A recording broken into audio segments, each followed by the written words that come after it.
देखिए, स्पष्ट रूप से इस राज्यसभा चुनाव में 4 सीटों में 3 सीटों का बहुमत कांग्रेस पार्टी के पास था और 1 सीट का भारतीय जनता पार्टी के पास था।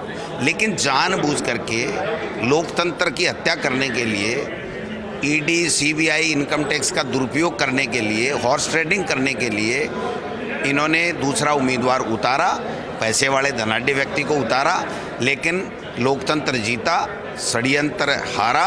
और आप परिणाम जब देखेंगे अभी थोड़ी देर में, तो तीनों भारी बहुमत के साथ फर्स्ट प्रेफरेंस में कांग्रेस के उम्मीदवार जीतेंगे, भारतीय जनता पार्टी का केवल 1 उम्मीदवार जीतेगा। बीजेपी का 1 वोट क्रॉस वोट की बात है, आ रही है, 1 वोट खारिज होने की बात आ रही है। दूसरा जो वोट था कैलाश मीणा का, वो आपको दिखा कर दिया है। देखिए, कैलाश मीणा ने पहले राजेंद्र जी राठौड़ को दिखाया, फिर मुझे दिखाया। अच्छी तरह मैंने वोट देख लिया उनका। मैंने ऑब्जेक्शन किया, आरओ ने कहा कि आप एप्लीकेशन दे दीजिए, हम इसका वीडियो देख करके निर्णय कर लेंगे। और 1 वोट के लिए राजेंद्र राठौड़ ने, जो भाजपा की विधायिका थी, उसके लिए उन्होंने कहा आपने ऐसे गलत कैसे दिया, और उसके पीछे दौड़े और कि पकड़ो इसको, ऐसे क्या है ये, इसने ऐसे कैसे किया।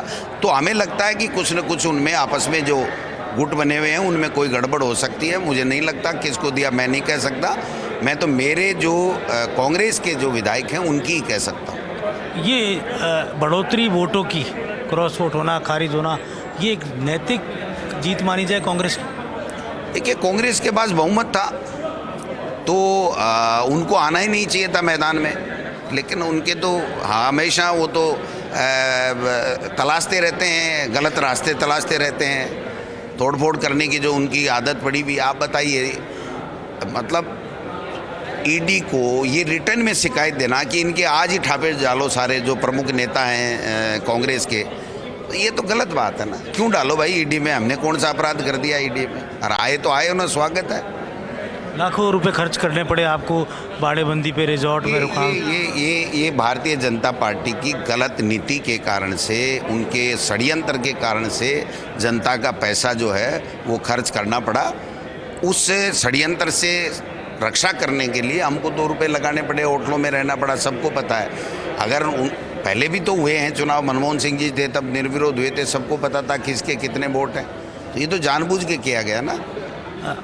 आखिरी सवाल है कि क्या संदेश इन 3 सीट की जीत के बाद जाने वाला है देशव्यापी? देखिए, देशव्यापी ये जाने वाला है कि राजस्थान में भारतीय जनता पार्टी, मोदी जी, अमित शाह या आरएसएस का षड्यंत्र नहीं चलेगा। लोकतंत्र को ये नहीं कुचल पाएंगे।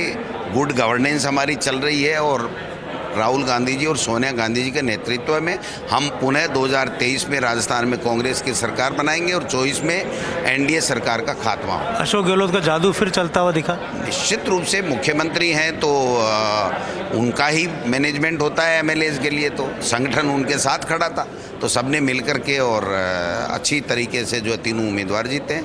बहुत मुश्किल से बैलेंस किया आपने, क्योंकि कई विधायकों की अलग अलग ग्रीवेंसेस। पहले दिन से ही बैलेंस थे भाई। ये तो भाजपा अनबैलेंस थी और वही अनबैलेंस ही रह गई।